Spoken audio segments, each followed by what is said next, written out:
자, 서블릿이 어떻게 동작하는지, 웹 서버가 어떻게 동작하는지 보기 위해서 아마 이거 예전에 여러분 같이 한번 해보셨을 텐데 요거 해서 오늘 기본적으로 한번 해보도록 할게요.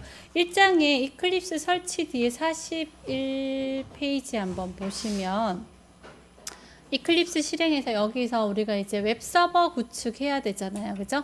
그래서 웹 서버 프로젝트 만드는 거 한번 웹 프로젝트 생성하는 거를 한번 보시면 하고 같이 한번 봅시다. 그래서 이때까지 여러분이 그냥 자바로 하실 땐 여기서 패키지 만들어서 하셨잖아요. 그죠?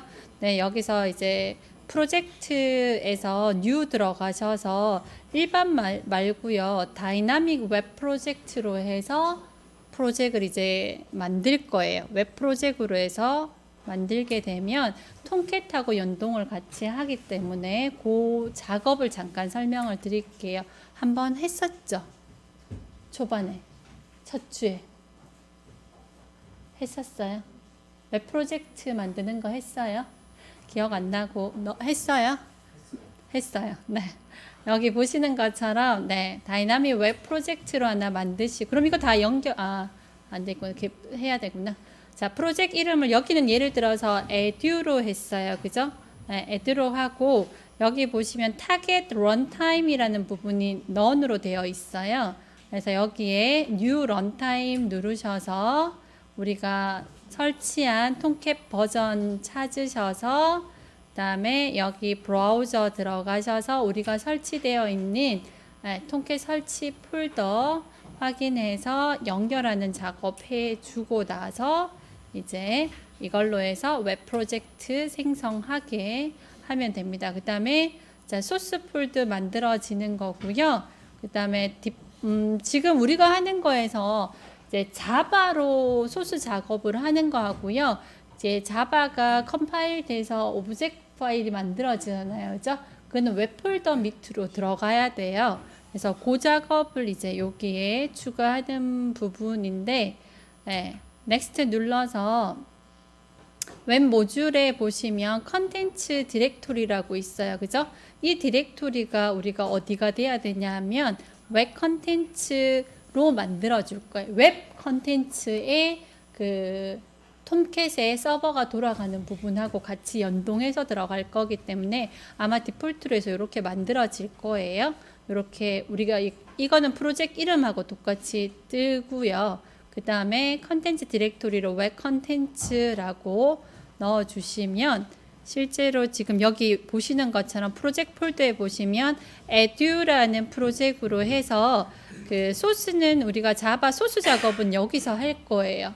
그 다음에 얘가 컴파일해서 클래스 파일들은 다 어디에 만들어지냐 하면 웹 컨텐츠 밑에 클래스라는 폴더에 만들어져야지만 웹 서버가 여기에 있는 서블릿들을 불러올 수 있어요. 서버는 소스랑 상관없는 거잖아요. 그죠? 그래서 클래스 파일들을 여기에서 가지고 와서 작업을 하게 되는 겁니다.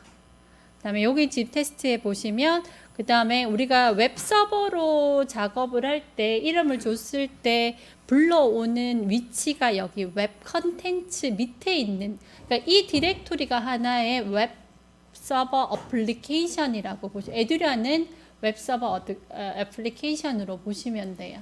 그래서 여기에다가 우리가 파일을 HTML 파일을 하나 만들어서 이렇게 넣었어요. 그죠? 이렇게 해서 실제로 수행을 하실 때는 프로젝트 위에서 run on 서버로 해서 동작을 하게 되면 여기 보이시는 것처럼 JSP 파일이 여기에 보이는 거를 확인할 수 있어요. 이런 식으로 할 거. 그래서 저희가 이제 앞으로 작업은 이렇게 다이나믹 웹 프로젝트로 하고요. 저희는 서블릿이니까 이 소스에다가 일단은 서블릿 초반에 작업을 할 거예요. 그 다음에 나중에는 여러분이 이 웹 컨텐츠 안에 뷰 파일들 처음에 뭐 HTML이나 JSP로 해서 뷰 파일들을 집어넣고 뷰 파일을 불러오고 클래시스 폴더 안에 있는 서블릿들을 활용을 해서 서버에서 동작을 하게 되는 겁니다. 네, 그런 형태로 진행을 하도록 할게요. 그래서 여러분이 이클립스 하나 띄우시고요. 우리 패키지 하나 만들어 봅시다. New.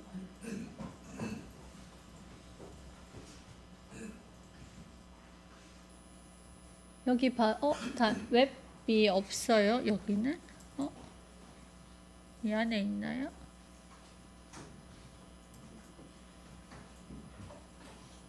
웹에 들어가면 다이나믹 웹.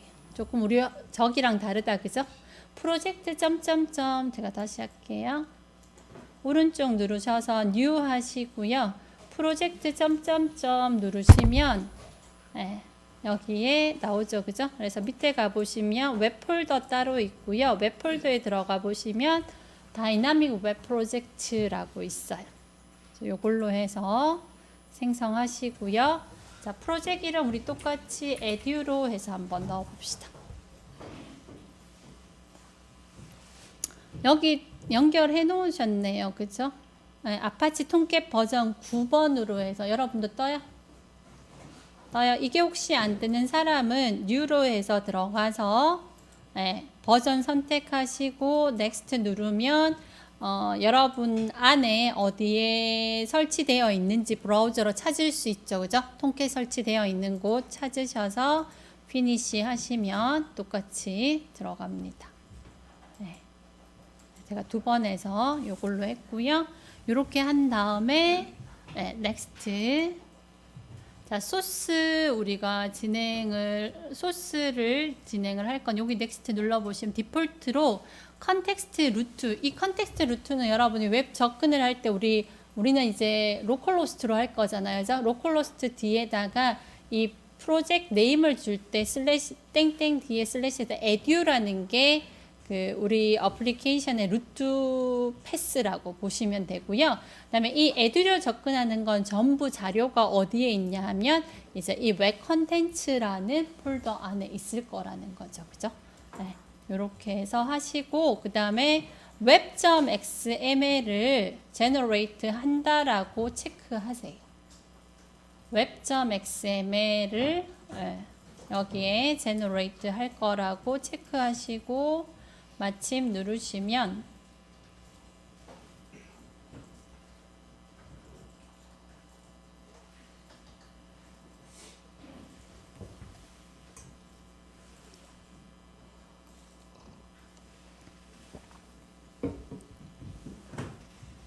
시간이 많이 걸리네요, 그죠?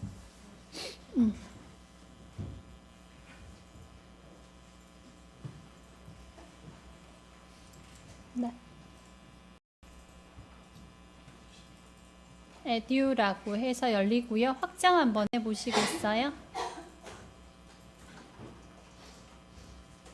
보시면 자바 리소스 폴더 있죠, 그죠? 이제 우리 여기 소스 안에다가 패키지 만들어서 작업을 할 거고요.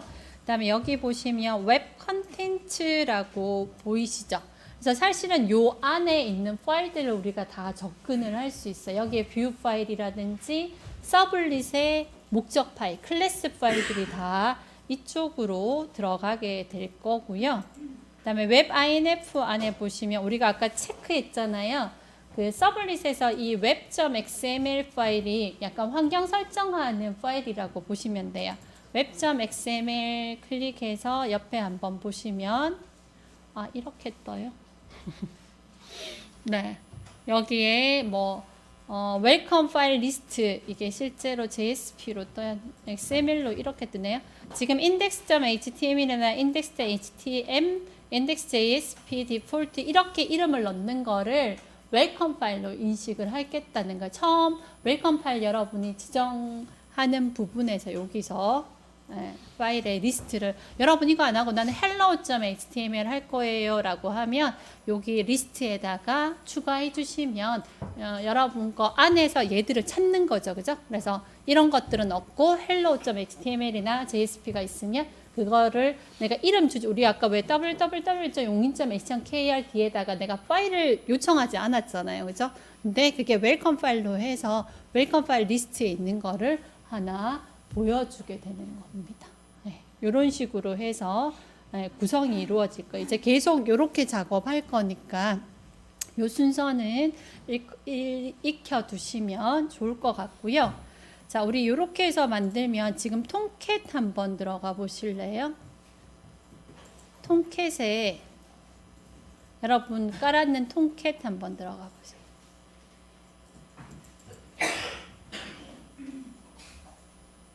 여기에 지금은 안 보이네요. 그죠?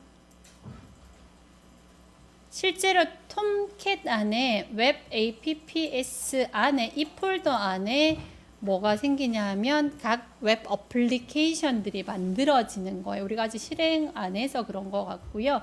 여기에 있다 보면 이제 edu라는 폴더가 만들어질 거예요. 그러면 여기 이 was가 톰캣이 여러분이 요청하면 서버로 돌아가고 있을 때 이쪽으로 해서 넣게 됩니다. 자, 여기 웹 컨텐츠 안에다가 우리 기본적으로 파일 하나 넣어볼까요? new 해서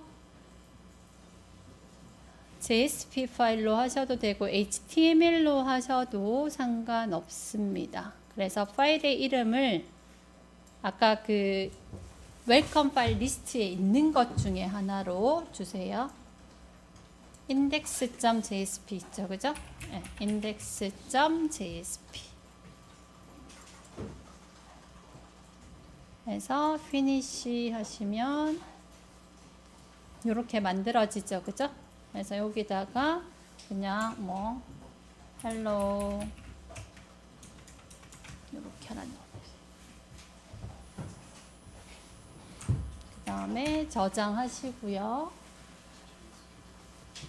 HTML 익숙하시면 하셔도 돼요. HTML로 하셔도 돼요.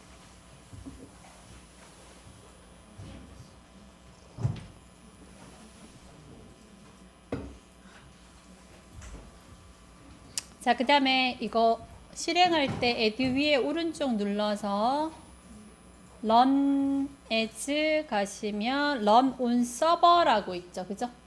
네, 요거 하시면 아파치 톰캣 할 거냐, 난 항상 이거 할 거다, always 체크하시고 next, 네, finish 하나밖에 없어요, 그죠? 네, finish 하시면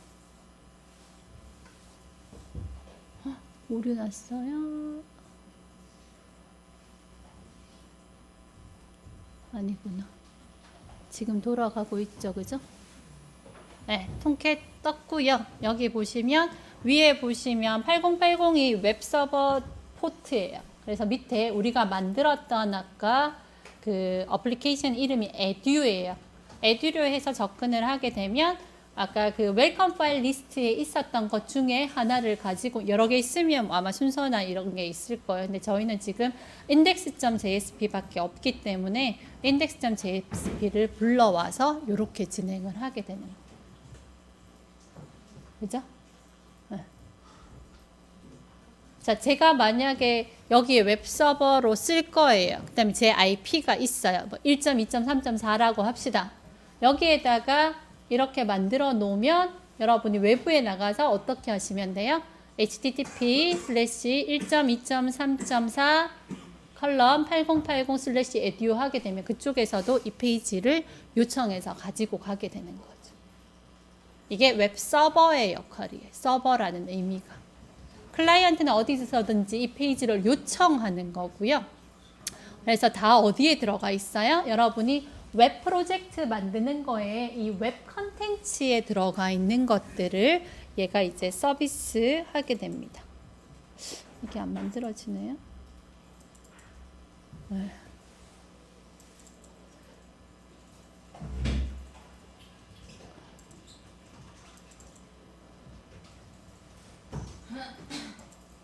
없어요. 그죠? 네. 그렇게 이제 항상 이제 우리 계속 당분간은 이렇게 진행을 할 거고요. 이제 오늘 서블릿 볼 건데 서블릿은 자바 프로그램이라고 했어요. 그죠? 그래서 그 자바 프로그램은 이 소스 안에다가 만들 거고요. 그다음에 이 소스에서 이제 빌드 하게 되면 그죠? 컴파일을 하게 되면 그 파일들은 다 어디다 갖다 놓을 거냐 하면 이 웹 컨텐츠 안에 웹 INF 안에 클래시즈라는 폴더를 만들 거예요. 지금 여기 보시면 라이브러리 폴더 있죠. 그 다음에 클래시즈 폴더는 클래스 파일들을 모아놓는 거고요. 그게 압축되어 있는 거는 이 라이브러리에 들어갈 거예요. 그러면 서블릿을 요청하게 되면 그 웹서버가 이 웹 INF 안에 클래시즈 폴더 안에 그 서블릿이 있는지 찾아보게 됩니다. 그렇게 약속이 되어 있습니다. 그래서 항상 그런 작업들을 하게 된다라는 거 알고 있고요. 오늘 그 두 번째 단계를 한번 진행해 보도록 합시다. 이거 아니고 제가 아까 바탕화면에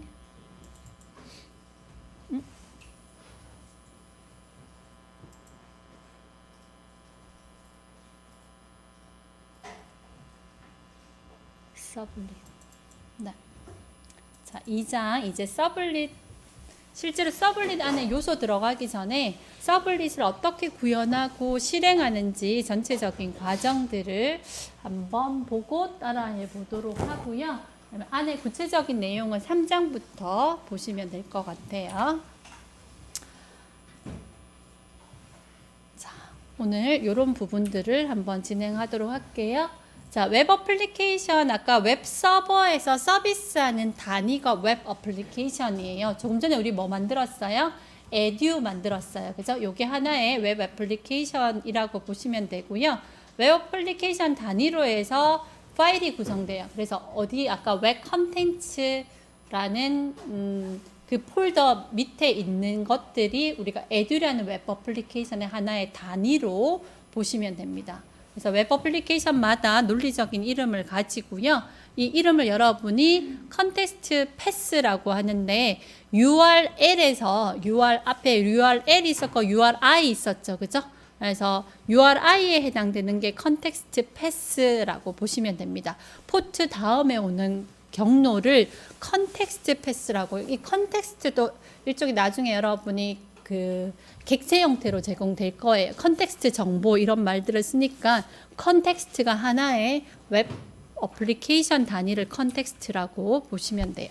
자, 지금 여기 보시면 URL 보시면 HTTP에 8080 여기까지가 포트잖아요. 그죠? 그다음에 이 밑에가 이제 컨텍스트 패스가 되는데 어플리케이션 이름이 오고요. 그 어플리케이션 이름 밑에 우리가 원하는 페이지들을 요청하시면 됩니다. 여기 디렉토리가 있으면 디렉토리를 또다시 해서 지정을 하게 돼요. 그래서 실제로 이렇게 여러분이 웹브라우저에서 이렇게 넣는 거는 클라이언트가 요청하는 거잖아요. 그죠? 그래서 나는 이 요청 프로토콜에 HTTP 프로토콜에 의해서 헤더를 만들 때 앞쪽에 그 수신 쪽에 주소에다 요거를 집어넣는 거고요. 그 다음에 포트 번호를 이거를 넣고 그다음에 내가 원하는 페이지들을 이런 걸 해주세요 하고 밑에 네트워크로 가게 돼요. 그럼 웹 서버가 이거를 받아요. 받으면 똑같이 약속에 의해서 에듀 애플리케이션의 index.jsp를 찾아서 응답하게 되는 거예요. 근데 그 응답하는 과정 안에서 이 안에서 뭔가 동적으로 작업을 해야 되는 게 있으면 그 작업을 해서 응답을 하게 되는 거죠. 그런 형태로 이루어지고요. 지금 여기 보시면 요청이 70.12.220.93이에요. 그죠? 이게 하나의 시스템이에요. 이 시스템 안에는 여러 개의 웹 서비스 말고도 여러 개의 서비스가 이루어지고 있을 수 있죠. 그죠? 이런 서비스를 구분하는 게 포트 번호예요. 여러분이 이제 일반적으로 FTP 서버는 뭐 21번, 텔넷은 얼마, 뭐 이런 식으로 포트 번호로 해서 이 IP 주소로는 어디까지 찾아와요? 시스템까지 찾아오는 거예요. 근데 이 시스템 안에 여러 개의 서비스 되는 프로그램들이 있을 수 있죠. 그죠? 그 프로그램들을 찾아가는 게 이 포트 번호의 역할이라고 보시면 되고요. 웹 서버의 디폴트가 80번이나 8080번을 쓰고 여러분이 다른 포트 번호를 주면 다른 포트 번호로 해서 일반적인 포트 번호로 해서 접근을 하실 수 있습니다. 그런 다음에 자, 이 웹 서버 안에 여러 개의 애플리케이션이 돌아갈 수 있어요. 지금 여기 보시는 것처럼 에듀 웹 애플리케이션하고 디바이스 웹 애플리케이션 두 개가 돌아가요. 그러면 어떤 웹 애플리케이션을 요청하느냐? 나는 에듀를 요청했다.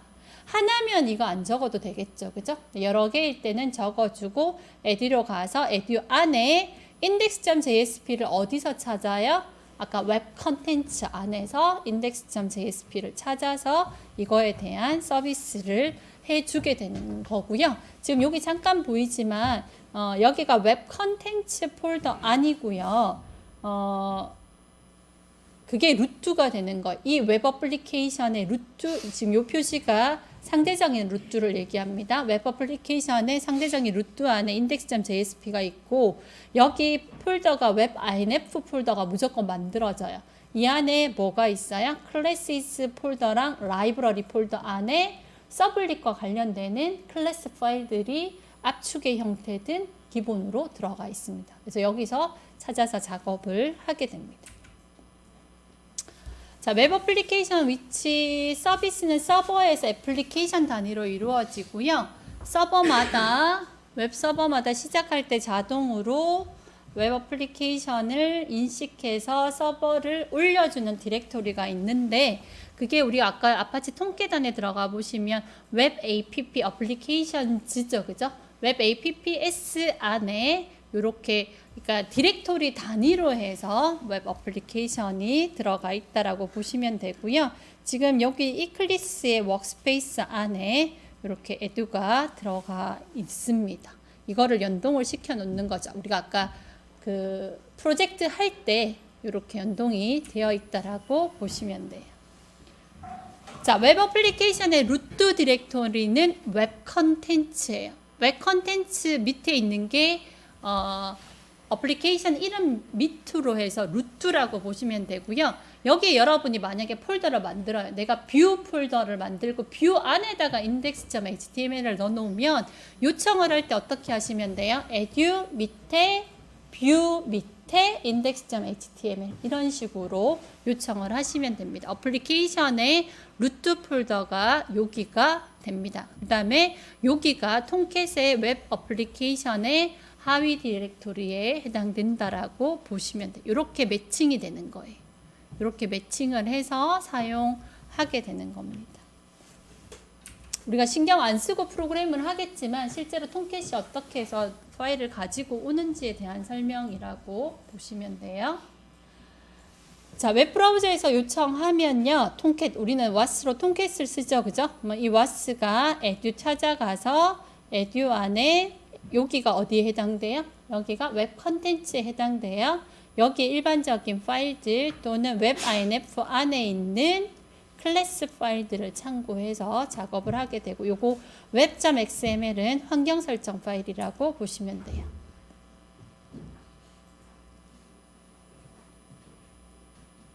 자, 그 다음에 자, 웹inf 안에 web.xml 파일인데요.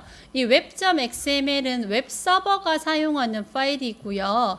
그 서비스 시작할 때 요 안에 내용에 따라서 서비스를 준비하게 돼요. 우리가 앞으로 web.xml에서 first servlet을 요청하면 first servlet.class 파일을 찾아오십시오. 이런 환경 설정을 전부 다 이 web.xml 파일에서 하게 됩니다. 그래서 애플리케이션의 서비스 처리에 관한 내용을 정의하고 있는 게 이 web.xml 파일입니다. 실행에 관해 정의하는 환경 설정 파일 다 같은 말이죠. 그죠? 네. 만약에 이 web.xml 파일에 문제가 있다면 웹 애플리케이션 안에 있는 모든 파일은 서비스되지 않는다라고 봐요. 제일 먼저 얘를 접근해서 작업을 하기 때문에 그렇게 보시면 되고요. 우리는 아까 그 형태로 봤는데 지금 이런 식으로 들어갈 거예요. XML 파일로 해서 웹 어플리케이션이에요. 그죠? 그래서 얘의 디스플레이 네임이 edu이고요. 지금 현재 웰컴 파일 리스트로 해서 이런 것들이 정의되어 있다라는 게 web.xml에 들어가 있습니다. 자, 이제 서블릿 디렉토리 설명을 드릴 건데요. was마다 서블릿이 공식적으로 존재하는 디렉토리가 있어요. 그래서 서블릿 컨테이너에 의해서 서블릿 컨테이너 기억나세요? 1장에서 서블릿에 관련되는 일을 하는 하나의 프로그램이 서블릿 컨테이너라고 보시면 되는데 이 서블릿 컨테이너가 어디 파일을 가지고 와요? 여기에 이 폴더에 있는 클래스 파일을 서블릿이 자바 파일이에요. 그죠? 자바의 자바 소스는 자바고 그다음 실행 파일은 클래스가 되겠죠. 그죠? 그런 것들이 여기 웹 inf 안에 클래시스라는 폴더 안에 들어가게 됩니다. 자, 이클립스에서 서블릿 디렉토리 지정하는 방법 있어요. 그죠? 요거 한번 따라해 봅시다. 프로젝트 이름에서 오른쪽 눌러서 빌드 패스 들어가면 configure 빌드 패스 뜨고요. 여기 소스의 밑에 보시면 디폴트 아웃풋 폴더라고 떠요. 그래서 여기를 우리가 지정해 줄 건데요. 그래서 옆에 브라우저 눌러서 그죠? 웹 INF를 누르시고 오른쪽을 눌러서 뉴 폴더 해서 폴더를 새로 만들어줘요. 처음에 없어요. 그래서 classes라는 폴더를 만들어서 얘로 지정을 해 주셔야 되는데 이때 주의하셔야 되는 게 그 자바는 대소문자를 구분하기 때문에 반드시 소문자로 해서 classes라는 폴더를 만들어 주셔야 됩니다. 이렇게 해서 네. 그 다음에 클래시스 폴더는 우리가 얘를 직접 건드릴 일은 없어요. 여기는 빌드해서 들어가는 파일이기 때문에 프로젝트 탐색창에서는 안 보일 거예요. 하지만 여러분이 윈도우 탐색기 열어서 해 보시면 있는 거를 확인해 보실 수 있습니다. 자, 요거 한번 해 봅시다. 아까 프로젝트 에듀 안에 오른쪽 누르셔서요. 빌드 패스 가세요.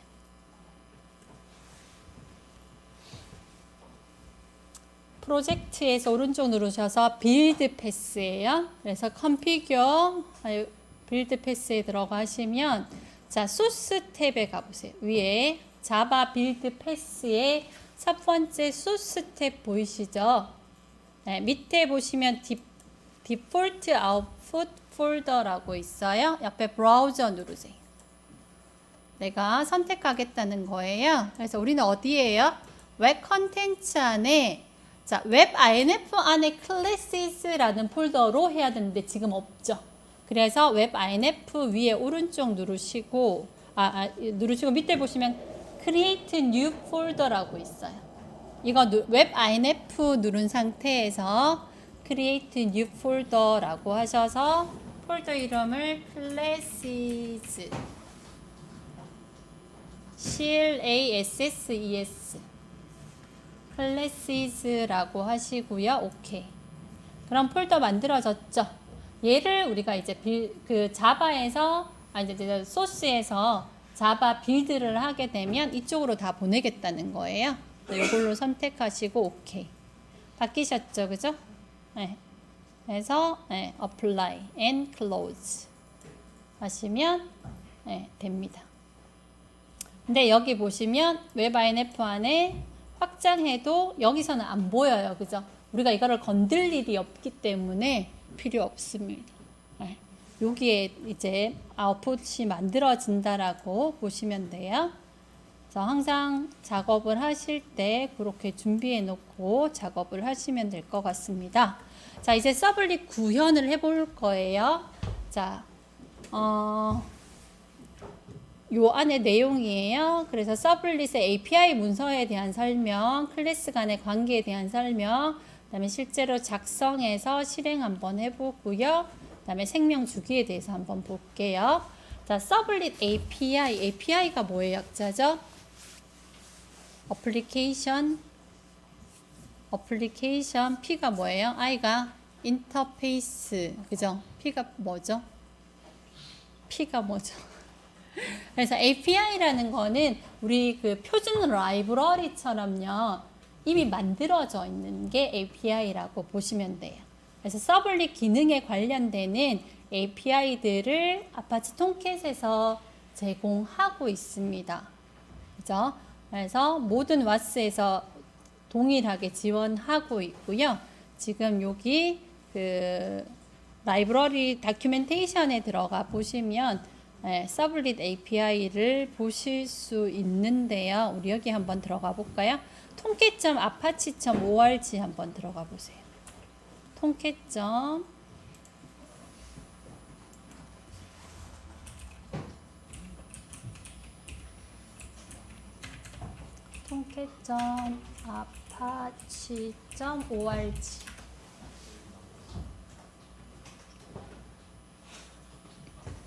tomcat.apache.org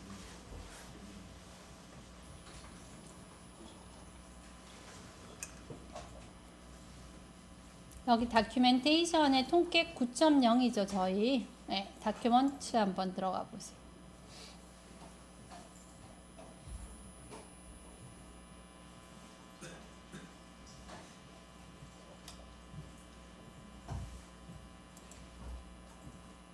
떠요, 여러분은? 네. 그 다음에 옆에 이렇게 떠요. 서블릿 자바 다큐먼트라고 레퍼런스에 서블릿 자바 다큐먼트라고 보이세요? 네. 이게 매번 바뀌어서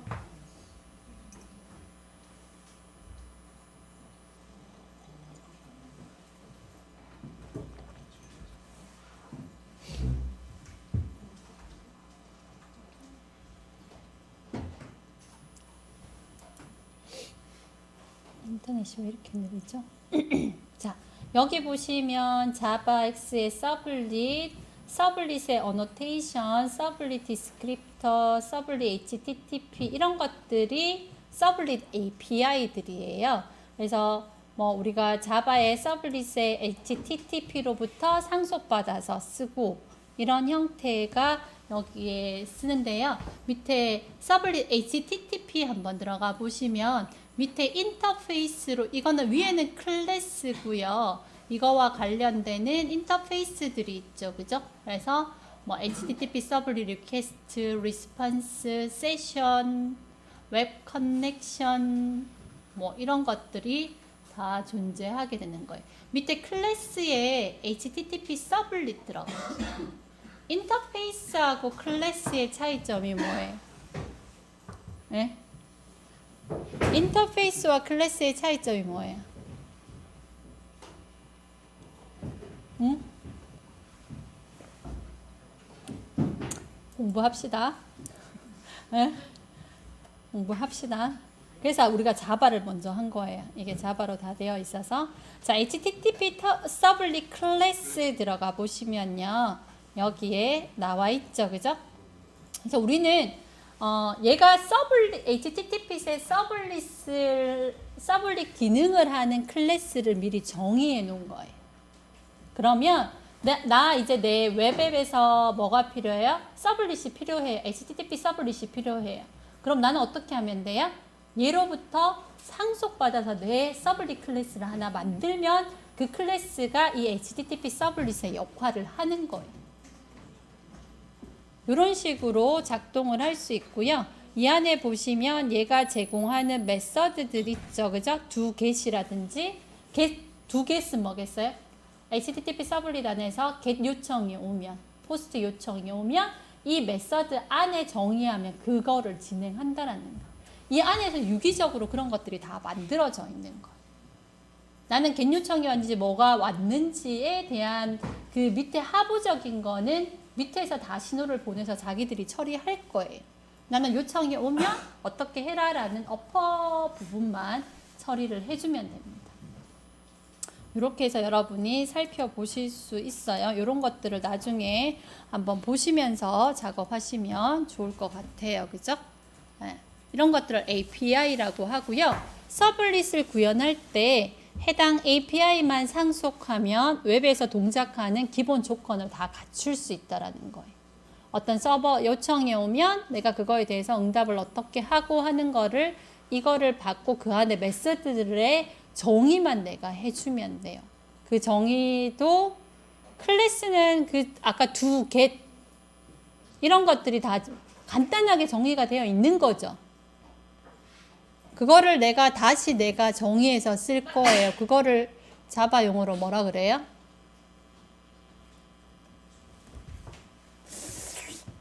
자바를 하고 나서 HTML과 CSS를 너무 열심히 하셔서 다 까먹으신 거죠? 네. 클래스와 인터페이스의 차이점이 뭐예요?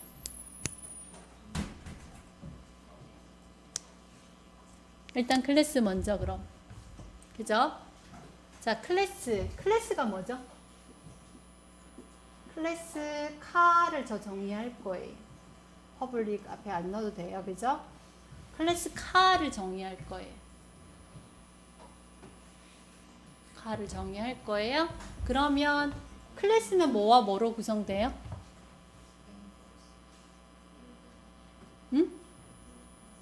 필드와 메서드로 해요. 자, 필드라고, 필드 뭐 멤버 변수. 얘가 가지는 저장해야 되는 값. 그럼 예를 들어서 카의 컬러가 필요해요. 그래서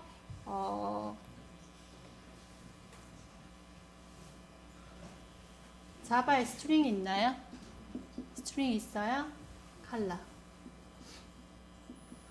그 다음에 스트링으로 네임이 필요해요. 그죠? 그 다음에 메서드, 카에 있는 메서드 뭐예요? 뭐 스타트, 출발하는 메서드가 있다라고 합시다. 그죠?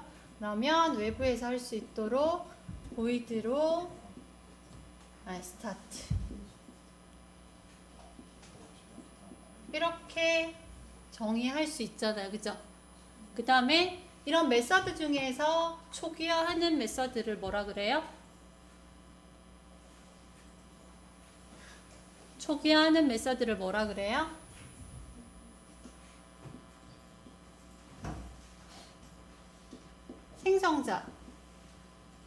생성자 배우셨잖아요. 그죠? 얘는 그냥 특이한 메서드예요. 그래서 처음 생성될 때 호출이 되고 초기화하는 작업을 하게 되잖아요. 그죠? 자, 이거는 뭐예요? 클래스 카에 대한 정의예요.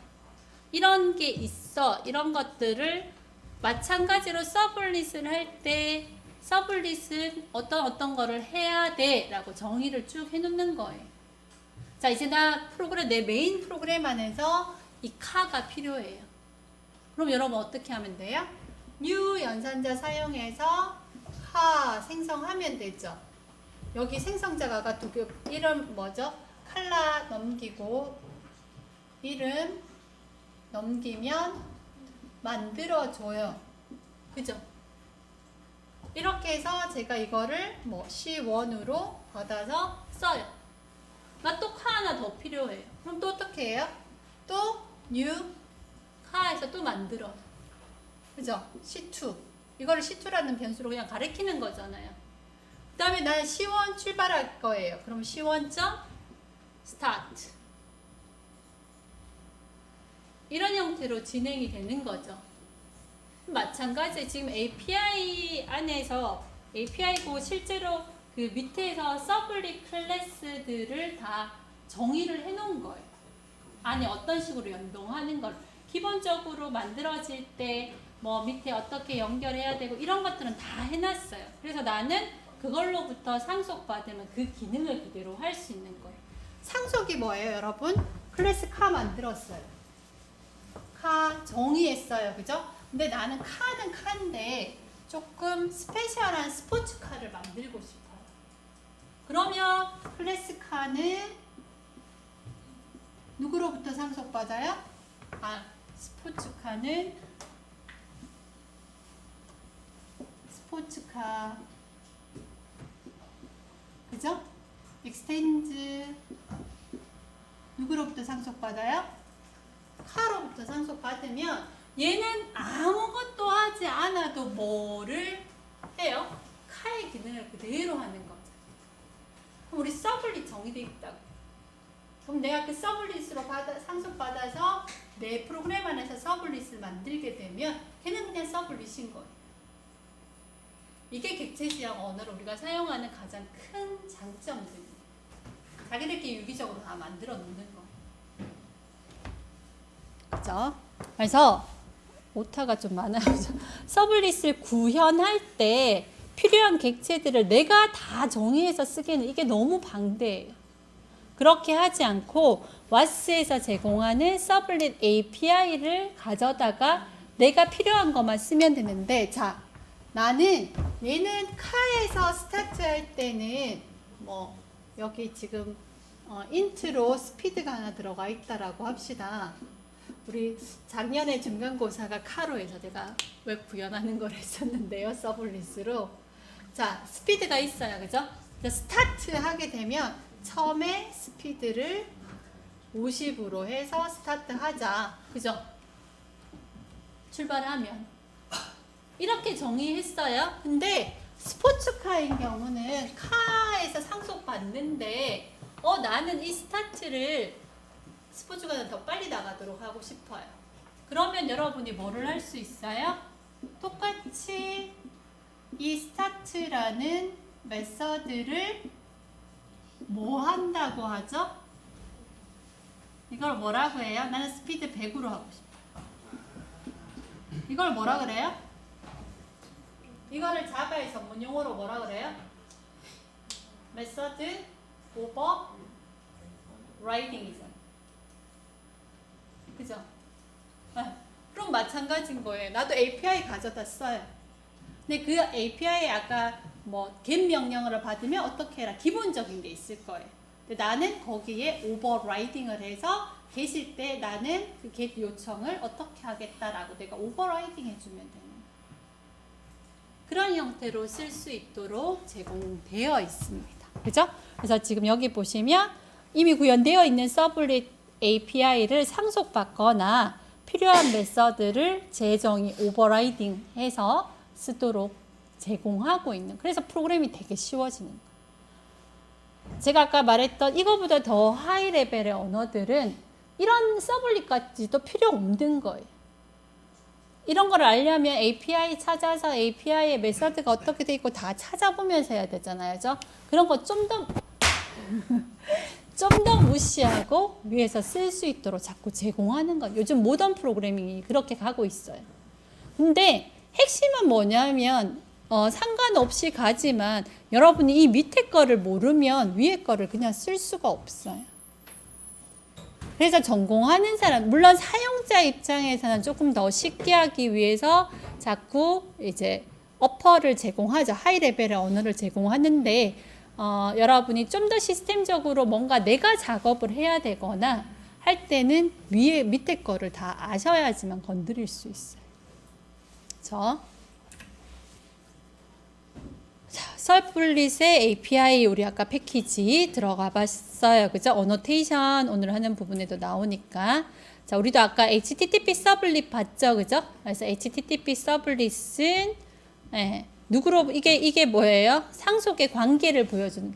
자바에서 모든 클래스의 최상위 계층은 뭐예요? 오브젝이에요. 그죠? 근데 얘는 자바의 랭 안에 오브젝으로부터 지네릭 서블릿 상속받고요. 그 밑에 HTTP 서블릿이 만들어져 있습니다. 그죠? 그다음에 나중에 이런 형태들을 우리가 임플리멘테이션 할 수 있어요. 인터페이스를 임플리멘테이션, 우리가 클래스는 extends 상속받는다라고 얘기하죠. 근데 인터페이스는 상속받는다고 얘기 안 하고 임플리멘테이션 한다고 하죠. 임플리멘테이션이 뭐예요? 한국말로 바꾸면? 임플리멘테이션이 뭐예요? 구현이잖아요, 구현. 상속은 그걸 그대로 가져오는 거고요. 임플리멘테이션은 이런 기능들을 내 안에서 기능적으로 집어넣을 수 있다는 거예요. 그래서 다중 상속을 허용하지 않고, 그죠? 상속받고 어떤 특수한 기능들은 임플리멘테이션해서 사용할 수 있도록 하는 겁니다. 인터페이스의 특징은 또 뭐죠? 정의가 돼 있지 않아요. 이런 기능이 있어야만 돼 라고 하고 실제로 그거에 대해서는 여러분이 반드시 재정의해서 쓰도록 하죠. 추상 클래스 형태로 제공되고 있죠. 그렇죠? 그런 개념들을 알고서 쓰시면 훨씬 더 잘 보실 수 있을 것 같아요. 앞에서 보셨던 HTTP 서블릿이 우리가 서블릿 구현할 때 반드시 상속받아야 하는 클래스이고요. 웹상에서 클라이언트 요청이 있을 때 해당 서블릿을 실행하는 모든 조건이 이 HTTP 서블릿에 포함되어 있습니다. 자, 서블릿 계층 구조 보시면 인터페이스 서블릿이 있고요. 그 다음에 지네릭 서블릿 안에 추상 클래스로 존재해요. 그래서 이 추상 클래스를 HTTP 서블릿이 상속받아서 이 HTTP 서블릿도 추상 클래스입니다. 그래서 여러분이 그 안에 기능적인 부분들을 추상 클래스는 추상 메서드를 가지고 있으면 추상 클래스죠. 추상 메서드가 abstract 메서드, 이 클래스 안에 이런 메서드가 있는데 이 메서드를 정의하지 않고요. 선언만 하는 이런 거 있어야 돼. 선언만 해놓는 거예요.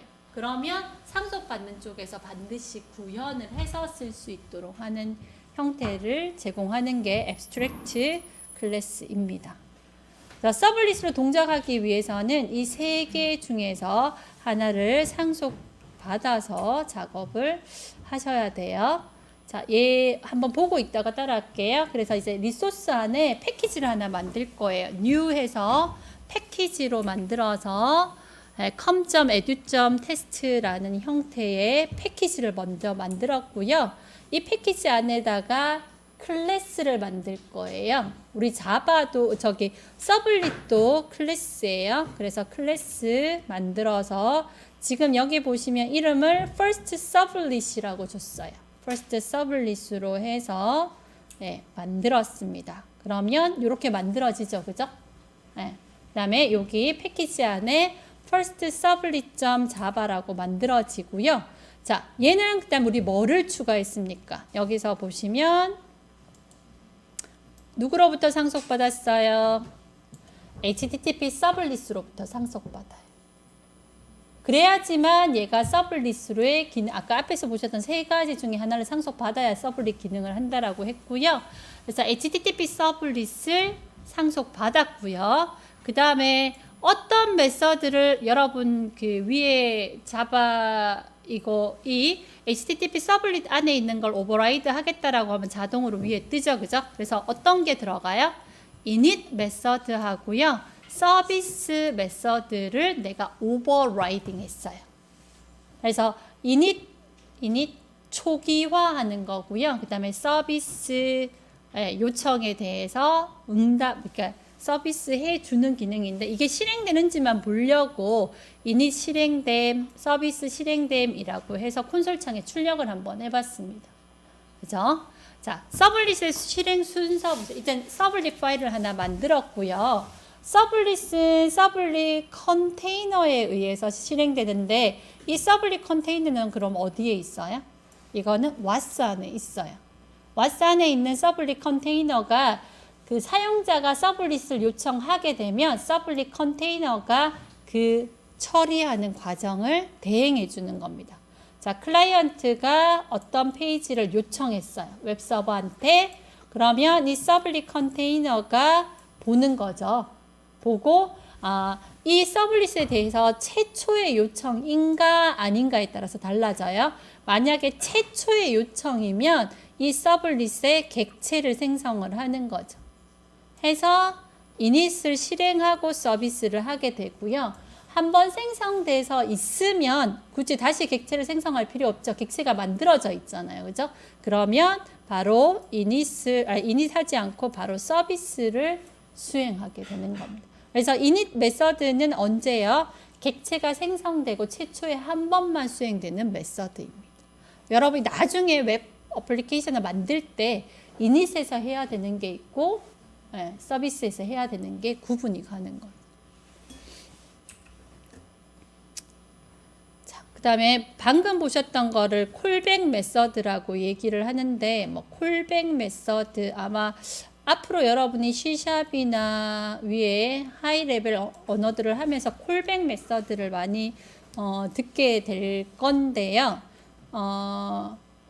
여기서의 콜백 메서드의 의미는 서블릿 컨테이너에 의해서 상황에 따라서 자동으로 호출되는 메서드를 콜백 메서드라고 하고 뭐 C샵이나 위의 언어에서 콜백은 그 함수의 매개 변수로 넘어가는 함수들 매개 변수로 함수를 넘길 수 있어요. 그런 것들을 콜백 함수라고 얘기를 합니다. 그렇죠? 자, 여기 보시면 서블릿 실행 시 서블릿 컨테이너는 상황에 따라 호출하는 메서드가 정의되어 있음. 이 상황에 따라는 어디에 정의되어 있어요? 나는 몰라요. 이건 어디에 정의되어 있어요? 서블릿 컨테이너에 정의가 되어 있는 거.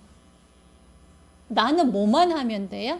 이 상황에 따라서 호출되는 메서드들을 오버라이딩만 해줄 수 있어요. 이게 하이 언어여서요. 내가 밑에 신경 안 쓰고 몇 개만 집어넣으면 바로 웹서버가 되네? 쉬워요. 그렇지만 내가 정말 잔잔하게 뭔가 세세적으로 건드릴 때는 이게 훨씬 더 힘들어요. 왜? 얘들이 자기 상황에 따라서 다 만들어져 있기 때문에 이걸 다 찾아봐야 되는 거예요. 크게 이제 건들 일은 별로 없는 거죠. 그죠? 지금 보시면 이닛 아까 보셨던 클라이언트로부터 최초로 서블릿 요청이 있을 때 실행되고요. 그 다음에 서비스는 요청이 있을 때마다, 얘는 최초고 요청이 있을 때마다 실행됩니다. 그래서 이닛은 한 번만 호출되고요. 서비스는 여러 번 호출될 수 있죠. 그 다음에 서블릿 객체가 메모리에서 삭제될 때 destroy 메서드가 호출됩니다. 자, 이제 서블릿 실행 한번 해볼 건데요. 서블릿 실행은 크게 두 가지 방식이 있습니다. 나중에 요청 방식에 따라서 할 수 있고요. web.xml 설정을 통해서 접근할 수 있고요. 요거를 어노테이션이라고 합니다. 어노테이션을 통해서 접근을 할 수 있어요. 일반적으로 여러분이 아마 나중에 할 때는 web.xml에 설정을 두고 하실 거고요. 파일에 따라서는 어노테이션을 사용하실 수도 있습니다. 아까 보셨던 웹inf 디렉토리 보셨죠? 그죠? 이거는 여러분이 웹 클라이언트가 직접 접근할 수 없어요. 웹inf는. 그래서 지금 여기 에듀 밑에 아까 웹inf 있었죠? 여기다가 여러분이 이렇게 파일을 갖다 놓더라도 뭐라고 떠요? 404 오류 나요. 접근할 수 없어요. 그래서 여기 근데 우리가 서블릿 파일들은 다 어디에 저장된다 그랬어요? 웹inf 안에 classes라는 폴더 안에 클래스 파일들이 다 들어간다고 했잖아요. 그죠? 그래서 그거를 접근하는 방법은 web.xml에서 정의해 주시면 되는데 여기에 이제 뭐가 들어가냐면 그 서블릿 태그가 들어가고요. 그다음에 서블릿 매핑 태그를 추가적으로 넣어 주시면 돼요. 내 프로그램, 내 웹 애플리케이션 안에 뭐가 있어요? 네, first라는 서블릿 이름으로 요청을 만약에 하면 뭐를 어떤 클래스를 연결해 줘라? 네, 이 패키지 안에 first sublet class죠, 그죠?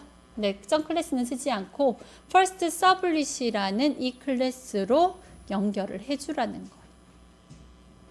first로 요청. 그래서 이거의 서블릿 이름을 이렇게 주는 거예요. 이거는 클래스 파일이고요. 이 클래스 파일의 서블릿 이름을 이렇게 줬고요. 그다음에 여기서는 뭐냐 하면 URL로 여러분이 루트 밑에 hello라고 요청을 하게 되면 어느 서블릿을 연결해라? 여기 정의해 놓은 first 서블릿을 응답해 줘라. 이렇게 되는. 조금 단계를 거치기는 하지만 그죠? 그래서 굉장히 숨겨져 있는 거죠. 얘는 클라이언트 쪽에 노출하지 않아요. 그런 백엔드 작업. 여러분 우리 나중에 MVC 하고 하겠지만 크게 보시면 웹 프로그램이 프론트엔드 있고 백엔드가 있죠. 프론트엔드는 뭐 화면 쪽이라든지 보여지는 쪽. 그다음에 백엔드는 데이터 작업하는 쪽을 백엔드로 나누어서 얘기를 하는데 우리가 지금 쓰는 서블릿은 대부분 백엔드 쪽에 돌아가는 작업들이 많을 거기 때문에 이렇게 해서 숨김 작업을 하게 됩니다. 그래서 서블릿 태그와 그다음에 매핑 태그 이용을 해서 이렇게 서블릿을 쓸 수 있어. 이 정의가 어디에 들어간다고요? 아까 우리가 보셨던 web.xml 안에 넣으시면 돼요. 그렇죠? 그래서 지금 우리 first 서블릿에 뭐 있었어요? 이 코드거든요.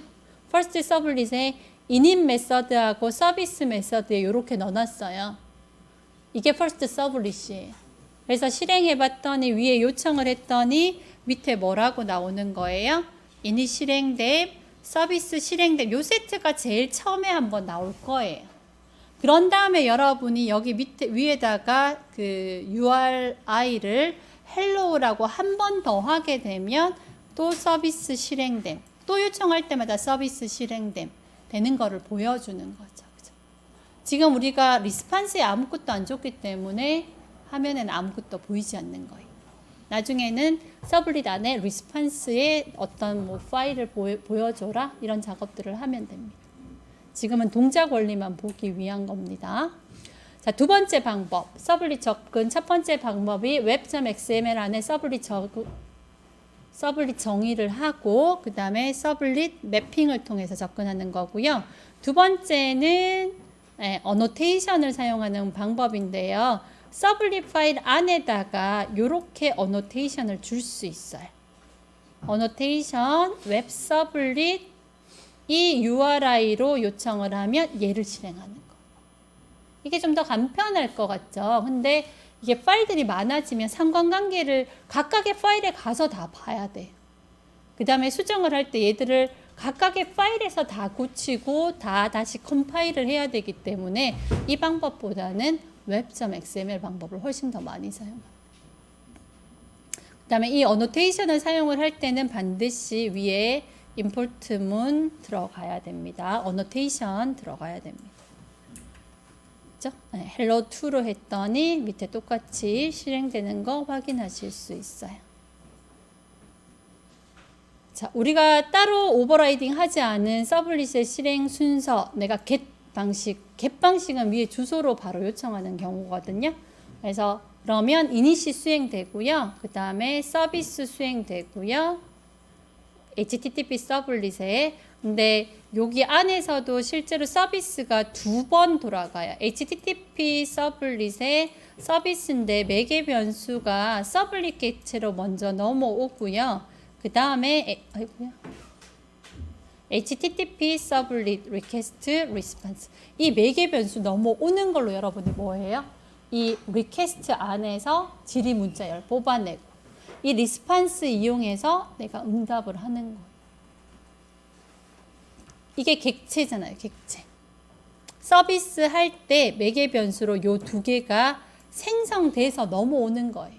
이미 서블릿 컨테이너에 의해서 객체들이 생성돼서 정보를 담아서 그럼 나는 요것들을 이용해서 우리가 처리를 해주면 됩니다. 그래서 그 다음에 실제로 필요한 이제 get 요청이 오면 어떻게 해라 to get 이런 것들을 여기서 쓰게 되는 거죠.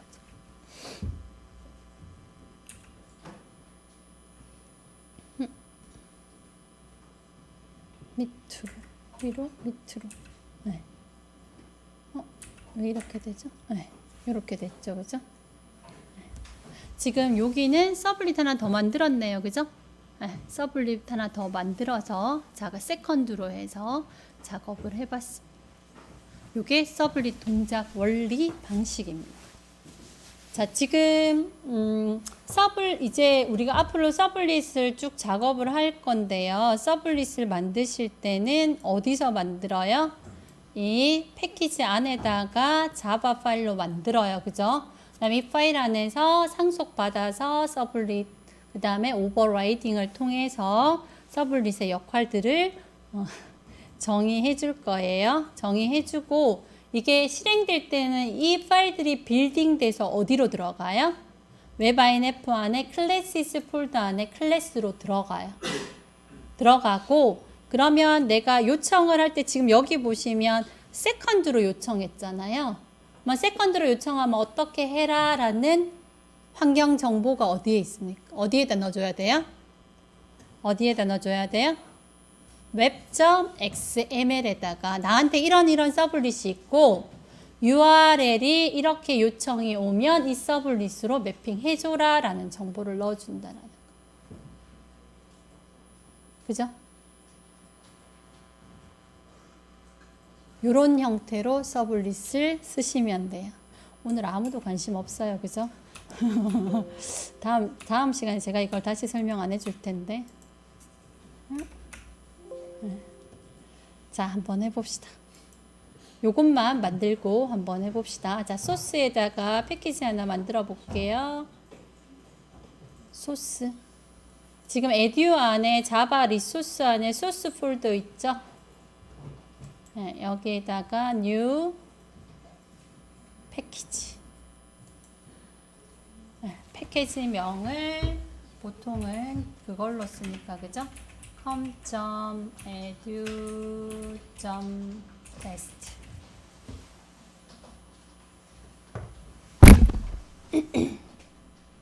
해서 finish com.edu.test 다른 걸로 해도 상관은 없겠지만 자, 이 패키지 안에다가 자바 파일 만들겠습니다. new로 하시고요. 클래스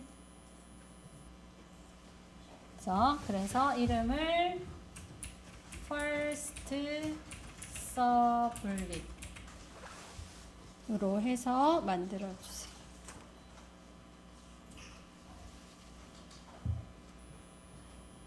finish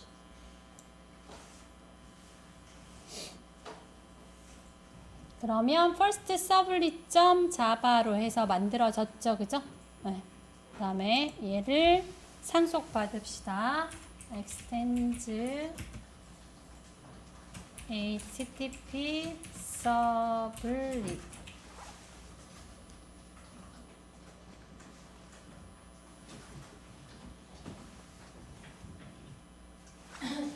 얘 자동으로 넣는 단축키가 뭐죠? 컨트롤 Shift O.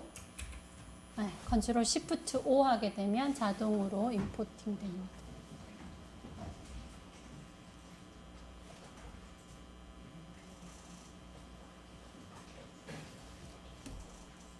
그 다음에 오버라이딩 하는 게 소스에 있나요?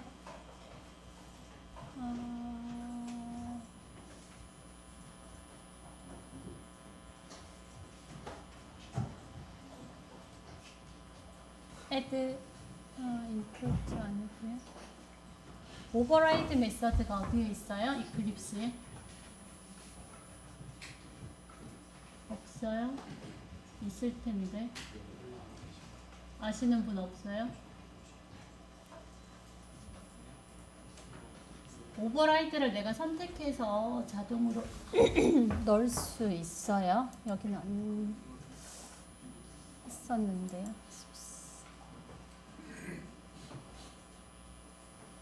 오버라이드 없다, 그죠? 그러면 일단 오늘은 그냥 한번 넣어봅시다. 그래서 public void로 init method servlet config 객체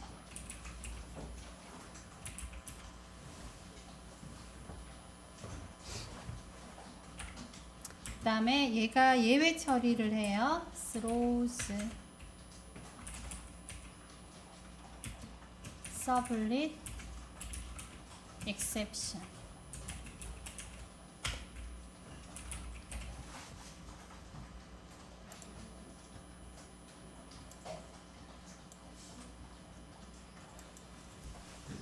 컨트롤 시프트 O 얘도 컨트롤 시프트 O servlet exception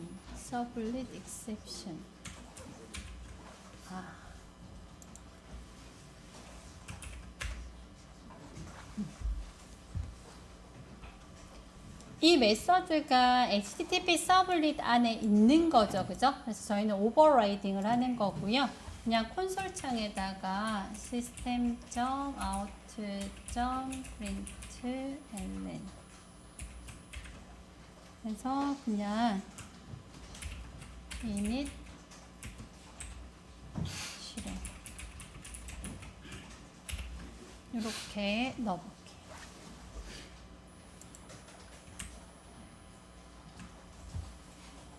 뒤쪽에 보이세요? 자, init 이게 지금 뭐를 보려 하면 서블릿의 생명 주기를 보려고 하는 거예요. 클라이언트가 요청하면 서블릿 컨테이너가 이 서블릿이 최초 요청인지 아닌지를 판단해요. 그래서 최초 요청이면 뭐예요? 얘를 객체 생성을 하죠. 객체 생성을 하고 이닛을 실행하고 그 다음에 서비스를 하는 거고, 그게 아닐 때는 바로 객체가 생성되어 있어요. 이 서블릿이. 그러면 이닛은 수행하지 않고 바로 서비스가 한다라는 그거를 보여드리기 위해서 우리가 두 가지를 오버라이딩 하고 있습니다. 그 다음에 서비스 해봅시다.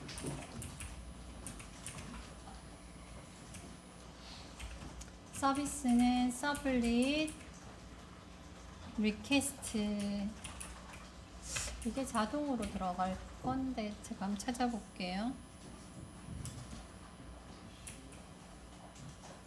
뭐 이건 변수명이니까 이걸로 안 줘도 상관없지만 서블릿 리퀘스트 하고요. 서블릿 리스폰스,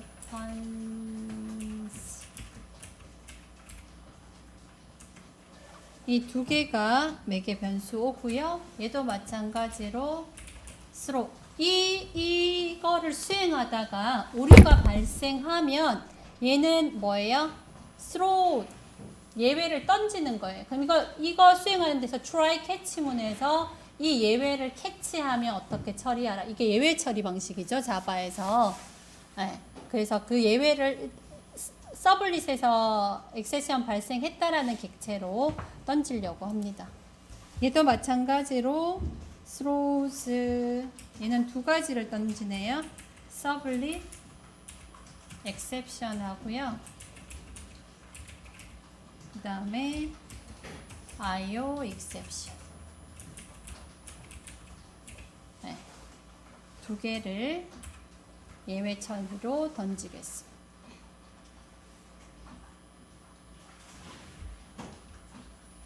서블릿 exception과 IO exception을 예외 처리로 했고요.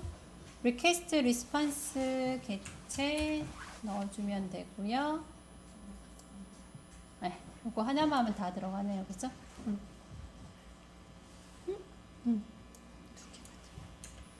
자, 얘는 똑같이 우리가 요게 수행되도록 오버라이딩 해보겠습니다.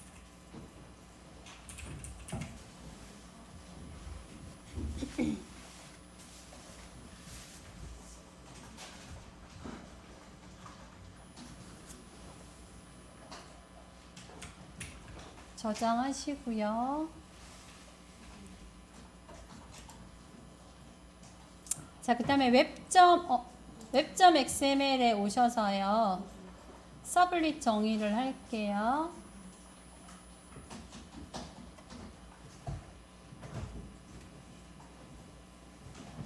제 PPT에도 같이 있으니까 한번 보시면 돼요.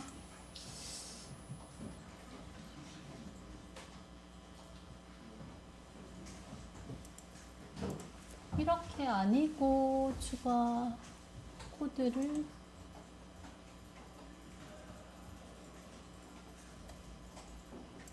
이거 보는 방식 어디서 바꿔요?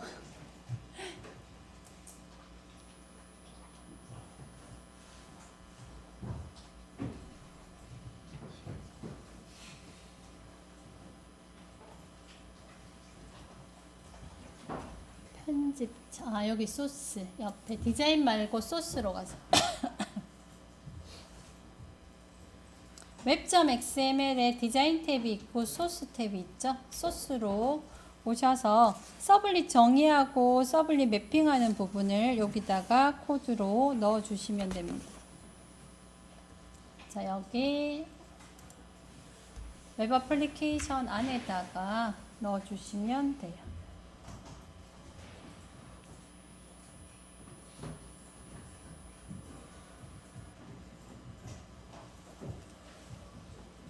자, 여기에 자 서블릿 나오죠.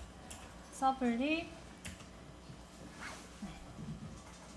내가 하나 정의할 거예요. 서블릿 태그 안에 서블릿 네임. 왜 자동으로 안 뜨죠? 네임은 first. 다음에 서블릿 클래스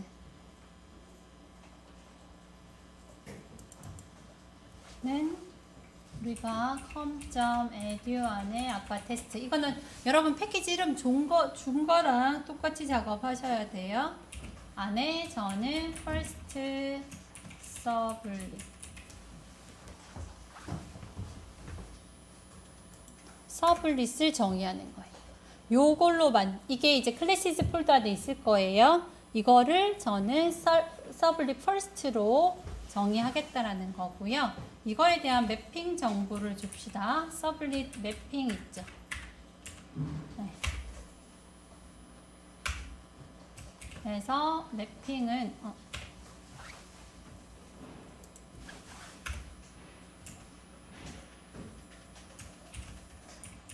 서블릿 네임이 first이고요. 이거랑 이거랑 일치해야 돼요. 요거랑 그 다음에 URL 패턴이 뭐로 들어오면, 예를 들어서 뭐 hello로 들어오면 이 first sublet으로 매핑을 하라는 거고요. 이 first sublet은 우리가 뭐를 얘기하는 거예요? 클래스가 컴의 에듀의 테스트 안에 있는 first sublet을 얘기하는. 이거를 만약 여러분 이름을 세컨드로 줬어요. 그럼 어디를 바꿔야 돼요? 여기가 세컨드로 바뀌어야 되는 거죠. 그죠? 이거는 클라이언트가 요청하는 URL이고, 이건 내가 서블릿 정의하는 이름이고, 이거는 내가 뭐든지 바꿀 수 있죠. 그죠? 근데 이거는 어디예요? 여러분이 소스 안에 있는 자바 파일이어야 돼요.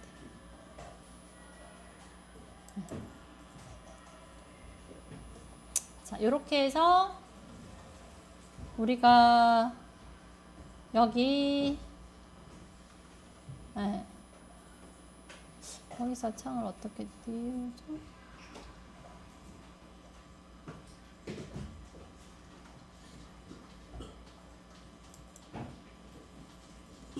테스트 창을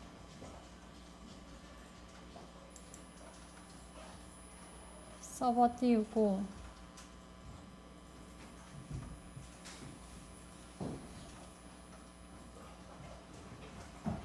네, 일단 실행 한번 해봅시다. 여기에 run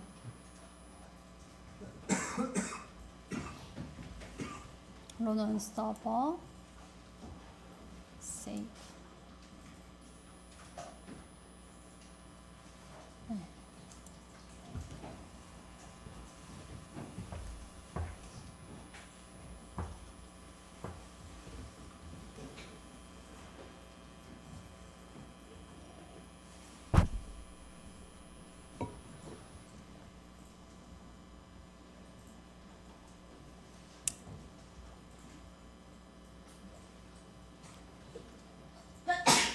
자, 그래서 지금 그 인트로는 우리가 웰컴으로 해서 index.jsp가 뜬 상태이고요. 우리가 요 에두 밑에다가 제가 뭐로 아까 헬로우로 해서 요청을 해 보시면, 밑에 보시면 우리가 콘솔 창에 찍어냈잖아요. 그죠? 이닛이 실행됐고 서비스가 실행됐다라는 거 보이시죠? 최초에 이 서블릿을 요청을 하게 되면 이렇게 실행이 되는 거고요. 여기서 제가 한 번 더 요청을 하게 되면 밑에 보시면 이닛은 실행되지 않아요. 그냥 서비스만 그 다음부터는 계속 실행이 되는 거를 확인해 보실 수 있어요. 뭔가 복잡하죠, 그죠? 이때까지 반응 안 보이시죠? 복잡하죠? 너무나 적극적으로. 우리가 이제 앞으로 해야 되는 일들이 이거예요, 여러분. 웹 어플리케이션을 서블릿으로 해서 여기에 이제 서블릿 소스들을 쭉 집어 넣을 거고요. 나중에 그 뷰 파일은 나중에 할 거고, 서블릿으로, 자, 그래서 리퀘스트에 어떤 요청이 오면 어떻게 하고 하는 부분들에 집중적으로 이렇게 작업이 이루어질 겁니다. 계속 설명을 드릴게. 오늘 무슨 얘기인지 하나도 모르실 거예요. 그죠? 우리가 대충 뭐를 한다는 것만 좀 큰 그림을 잡으시고 내일 다시 진행하도록 하겠습니다. 오늘 여기까지 할게요.